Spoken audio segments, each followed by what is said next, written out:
तो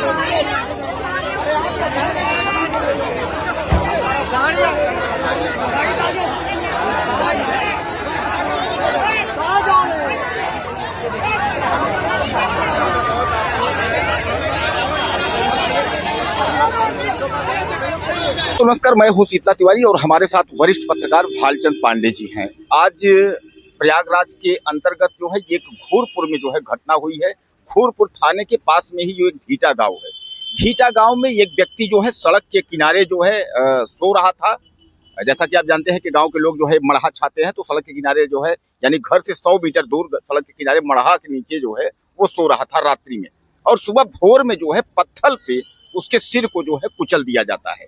हालांकि कुछ लोग जब सुबह जाते हैं और ऐसी स्थिति में जो है उसका शव देखते हैं, तो उसके बाद जो है उस घर में सूचना देते हैं, पुलिस को इन्फॉर्म करते हैं। पुलिस जो है तुरंत वहां पहुंचती है। यानी यह घटना जो है काफी शर्मसार कर देने वाली है। दरअसल मैं आपको बता दूं कि जहां प्रयागराज शहर में जो है सामूहिक घटना हुई थी, यानी 3 से 4 लोगों की हत्या हुई, वहीं जो है घूरपुर के अंतर्गत जो है भीटा गांव में यह हुई। और उसके 2 दिन पहले जो है मैं आपको बता दूं कि घूरपुर के ही अंदर बगल में, गौहनिया के बगल यानी जो है आपका कर्मा है, कर्मा में जो है एक व्यक्ति की चापड़ से हत्या हुई थी। यानी वह चापड़ की हत्या जो हुई थी वह मामला ठंडा नहीं पड़ा कि थोड़ी ही दूर पे यानी फिर भीटा गांव में जो है इस तरह की हत्या हो जाती है। पांडे जी से आज जिक्र करते हैं। पांडे जी, क्या प्रयागराज को किसी की नजर लग गई है? यहाँ जो है हत्याओं का दौर जो है जारी है और लगातार हत्याएं हो रही हैं। ऐसा क्या है कि लोग जो है अब एकदम जानवर बनते जा रहे हैं? पांडे जी, क्या लगता है कि इस घटना से जो है क्या मतलब सीख मिल रही है कि अग्नि प्रयागराज में क्या अब इसी तरीके से होगा? तिवारी जी, पहले तो सभी दर्शकों को नमस्कार। ये देखिए, प्रयागराज में पिछले लगभग 10-15 दिन से उठा के देखा जाए तो एक जो आपने कहा हत्याओं का दौर, पहले देखिए इधर ये कोहड़ार साइड जो है, अभी कोहड़ार ये कर रहे हैं, कौड़िहार साइड में भी एक हत्या हुई थी, जहाँ 2 भाइयों ने ही अपने बड़े भाई की हत्या कर दी थी। अभी कर्मा का जिक्र आपने किया, और ये जो अभी भीटा में जो हुआ है, अच्छा, ये सभी हत्याओं का जो अगर आप एक देखेंगे जो रूपरेखा है ना, वो कहीं ना कहीं जमीन विवाद से जुड़ा है। चाहे वो भीटा वाली हत्या को ले लीजिए। भीटा वाली हत्या में भी कहा जा रहा है कि जिसके ऊपर आरोप लगाया जा रहा है चंदन भारतीया, उसको लेकर के ये चंदन भारतीया से और राजेश प्रजापति से जमीन को लेकर के विवाद था, जो पुरानी रंजिश थी चली आ रही थी, उसी को लेकर के हत्या बताई जा रही है। परिवार वालों का आरोप है कि पुरानी रंजिश से उसको लेकर के हत्या की गई है। और इसके पहले जैसे हमने जो आपको कौड़ियार वाली घटना बताई, वहाँ भी जो हत्या हुई थी सोराव साइड में जो हत्या हुई थी, वहाँ 2 भाइयों की जो अपने बड़े भाई की हत्या की थी, वहाँ जमीन को ही लेके हत्या की गई थी। कर्मा में भी जो हत्या हुई, कहीं ना कहीं एक जमीन से जुड़ा विवाद बताया जा रहा है। तो इधर जो प्रयागराज में आए दिन हत्याएं हो रही हैं, उसके पीछे कहीं ना कहीं जमीनी विवाद बताया जा रहा है। और इसमें कहीं न कहीं पुलिस का एक फेल्योर भी दिख रहा है, क्योंकि जमीनी विवाद में लोग थाने जाते हैं तो उनको या तो भगा दिया जाता है या हिला हवाली किया जाता है, जिसका परिणाम ये कहीं न कहीं हत्या के रूप में सामने आती है। तिवारी जी, आप लगभग जितने भी हत्याओं का देखें, हर पे आरोप कहीं न कहीं पुलिस के ऊपर ही लगता है, चाहे हत्या होने के पहले या हत्या होने के बाद की गई कार्यवाही के खिलाफ कहीं न कहीं पुलिस के ऊपर जरूर जांच के आरोप लगते हैं। तो इसलिए इस समय जो हत्याएं हो रही हैं प्रयागराज में, अब समझ लीजिए कि जो अभी भीटा वाली हत्या हुई, अभी इसकी उम्र 32 साल, राजेश प्रजापति की जो उम्र बताई जा रही है वो 32 साल है। ये व्यवसायी था बालू ओलू का।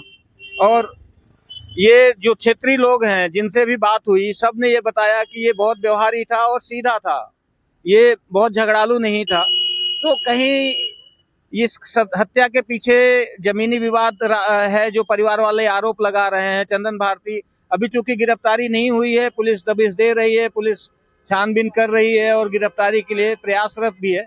लेकिन अब ये जब चंदन भारती पकड़ा जाएगा, जांच होगी, जब उसे बयान देगा, तब कहीं जाके क्लियर होगा कि हत्या आखिर उसने जमीनी विवाद में ही किया या किसी और ने किया। अभी ये तो जब पकड़ा जाएगा, जांच होगी, तब समझ में आएगा। फिलहाल जो हत्या हुई है, ये इलाहाबाद की कानून व्यवस्था को लेकर के कहीं न कहीं एक बहुत बड़ा प्रश्न चिन्ह उठा रहा है तिवारी जी। और पिछले लगभग 10-15 दिन में इलाहाबाद में हर कोई न कोई दिन ऐसा कोई भी दिन नहीं बीत रहा है जहाँ कहीं कोई दुर्घटना ना हो, हत्या ना हो, मारपीट या बलवा ना हो। डेली कुछ न कुछ घटनाएं प्रयागराज में घट रही हैं। देखिए, बहरहाल मैं आपको बता दूं, पांडे जी ने आपको जानकारी दी कि इस तरीके से इस घटना में जो है पुलिस की कहीं ना कहीं जो है संलिप्तता। तो मैं आपको बता दूं, उत्तर प्रदेश के ज़्यादातर जो जनपद हैं और खासकर ग्रामीण एरिया में वहाँ राजस्व के मामले ज़्यादा हैं। और राजस्व के मामलों में जो है पुलिस हस्तक्षेप नहीं करती। पुलिस सीधे सीधे कह देती है, भैया ये राजस्व का मामला है, आप जो है राजस्व राजस्व के मामले में हस्तक्षेप की बात नहीं है। देखिए, राजस्व का मैटर अलग हो गया, लेकिन जब विवाद होता है, जो पुलिस कार्रवाई, जो पुलिस का रवैया होता है ना, वो ढीला होता है।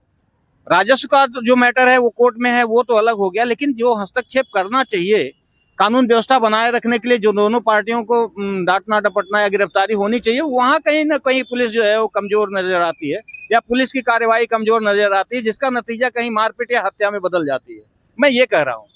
नहीं, पांडे जी बहरहाल जो कह रहे हैं मैं आपको बताता हूं कि राजस्व के मामले में पुलिस हस्तक्षेप जल्दी नहीं करती और वो आपके एप्लीकेशन में यानी प्रार्थना पत्र को सीधे तौर पे कह देती है रेवेन्यू का मामला है या राजस्व का मामला है। अब राजस्व का मामले में जो है एसडीएम, तहसीलदार और लेखपाल कानूनगो जिसको आप कहते हैं, उसके बाद कमिश्नर हुआ, कलेक्टर हुए, ये सब जो है देखते हैं। पुलिस जो है वो क्राइम मामले ज्यादा देखती है। लेकिन हालांकि मैं आपको बताऊं कि जैसा पांडे जी ने कहा कि पुलिस अगर इस मामलों में चाहे तो दोनों पक्ष को, जैसे मान के चलिए कहीं जो है जमीनी विवाद में है, उसमें स्थगन आदेश है, स्टे जिसको आप कहते हैं, तो उस पर जो है पुलिस जाकर कड़ाई से जो है उसको कह सकती है कि इसका अनुपालन करिए, न आप इस पर हावी होंगे न अगला हावी होगा जब तक मुकदमा चलेगा। यानी इस पर कहीं ना कहीं पुलिस का जो रवैया है वो ठीक नहीं है, वो ढीला रवैया है। इसी वजह से अपराध जो है बढ़ रहा है। अपराध का ग्राफ जो है उत्तर प्रदेश में बढ़ रहा है, खासकर उत्तर प्रदेश नहीं, मैं आपको बता दूं कि कई राज्यों में इस तरीके के रेवेन्यू के मामलों में जो है हत्याएं हो रही हैं। बहरहाल जो आपके घूरपुर की जो भीटा की जो ये घटना है, इस घटना में यह भी कहा जा रहा है, ये जो चंदन भारतीय है, इसको जो है किसी न किसी बात को लेकर के वो जो है एक तरीके से आदमी कहता है ना कि कोई जो है उसको कुछ बोल दो तो वो जो है आदमी खिसिया जाता है, अरे यार हमका ऐसा कह दी इस तरीके से। तो इस तरह वजह से यही बताते हैं उसके मन में जो है खुन्नस भरा चला जा रहा था। खुन्नस, लोग बोलते हैं कि वह खुन्नस में जो है वह हत्या किया है। अब उसने जो है चंदन भारतीय ने प्लान बनाया कि यही है सोता है, और उसके बाद जो है अचानक जो है भोर में जो है उसके ऊपर पत्थर लेकर के और पत्थर उसके सर पर पटक देता है, यानी कुचल करके हत्या। अब इसके लिए वो लोग चक्का जाम किए। चक्का जाम में तमाम जो मुआवजा वगैरह है उसकी भी मांग हुई। चक्का जाम करते ही आनंद फानंद में तमाम फोर्स पहुंच गई। जैसा कि आप जानते हैं कि भीटा की हत्या के समय ही जो है प्रयागराज के सामूहिक हत्याकांड यानी साउथ मलाका में 4 लोगों की हत्या हुई थी। उस समय पुलिस जो है वह मीडिया के साथ प्रेस कॉन्फ्रेंस कर रही थी, क्योंकि पुलिस वहां व्यस्त थी, यानी ज्यादातर पुलिस अधिकारी व्यस्त थे। उसी समय घूरपुर में यह हत्या का हो जाना और चक्का जाम हो जाना, यानी पुलिस को जो है बहुत बड़ा मुसीबत हो गया। पांडे जी, कुल मिलाकर के जो ये ग्राफ बढ़ा है हत्याओं का ग्राफ, तो जहां तक ये देखा जाए कि जो भी ये हत्याएं, जैसा आपने भी कहा कि जमीन को लेकर के हो रहा है, तो जमीन या प्रॉपर्टी, आखिर ये जो साउथ मलाका वाला भी जो अपना लड़का ही 3 लोगों को, माँ बहन बेटों को जो है मार डाला, फिर उसके बाद जो है हिस्से सोना चांदी बंटवारे में खुद उसकी जो है उसका जो साझीदार था उसने खुद उसको मौत के घाट उतार दिया, यानी वहां भी प्रॉपर्टी का ही विवाद था, पिता जो है बेदखल कर दिया था। यानी कहने का मतलब यह है कि राजस्व को लेकर के, जमीन और संपत्ति को लेकर के जो है ज्यादातर हत्याएं हो रही है। क्या लगता है आपको? देखिए तिवारी जी, इस समय क्या आदिकाल से ही जमीन या संपत्ति एक विवाद का कारण रहा है, और आज ही नहीं, आप इतिहास उठा के देखेंगे पिछले कई सालों से या पूरा इतिहास, कि जितने भी विवाद हैं उसके जड़ में कहीं ना कहीं जमीन या संपत्ति रही है। लेकिन ये इधर जो आए कुछ आने वाले समय में जो घटनाएं घटी हैं पिछले, वो तिवारी जी कहीं ज्यादा भयावह होती जा रही हैं। पहले लोगों में विवाद हुआ करता था, मारपीट तक हुआ करती थी, मुकदमा होता था, लोग लड़ते थे, लेकिन अब लोगों के अंदर धीरे धीरे पेशेंस खत्म होता जा रहा है। जैसे बीटा वाली घटना देख लीजिए, कोई हथियार नहीं यूज किया गया है, पत्थर को हथियार बनाया गया है और पत्थर से उसका सल कुचल के उसे मारा गया है। ये कहीं ना कहीं लोगों की जो सहन शक्ति है उसके कमजोर होने की तरफ इशारा करती है। आज के पहले भी लोगों में विवाद हुआ करता था, लाठी डंडे से मारपीट हुआ करती थी, लेकिन ये हत्या तक नहीं कभी बदली। लेकिन अब लोगों में पेशेंस धीरे धीरे खत्म होता जा रहा है और उसकी परिणति धीरे धीरे हत्या में बदलती जा रही है।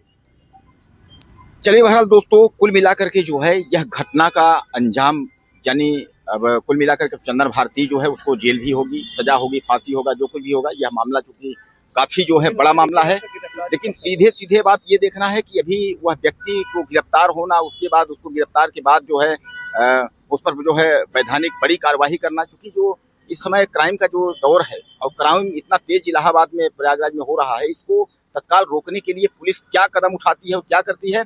और आप मुझे ज़्यादा से ज़्यादा इसमें मैसेज करिएगा, बताइएगा कि रेवेन्यू में मामले में, राजस्व के और प्रॉपर्टी स्तरीय के मामले में पुलिस किस तरह से हस्तक्षेप करे कि ताकि यह जो है क्राइम यानी अपराध का ग्राफ जो है वह उत्तर प्रदेश के जो भी ग्रामीण एरिया में, एक बात मैं आपको बता दूं कि ग्रामीण एरियाओं में जो है प्रयागराज गंगानगर यानी गंगा पार और यमुना नगर यानी यमुना पार दो भागों में जो बटा हुआ है, तो गंगा पार यमुना पार को लेकर के और खासकर प्रयागराज सिटी यानी इन जगह जो है ऐसा कोई दिन नहीं होता है जिस दिन जो है हत्याओं का दौर जारी न रहे, यानी प्रतिदिन कोई न कोई हत्या हो ही जाती है।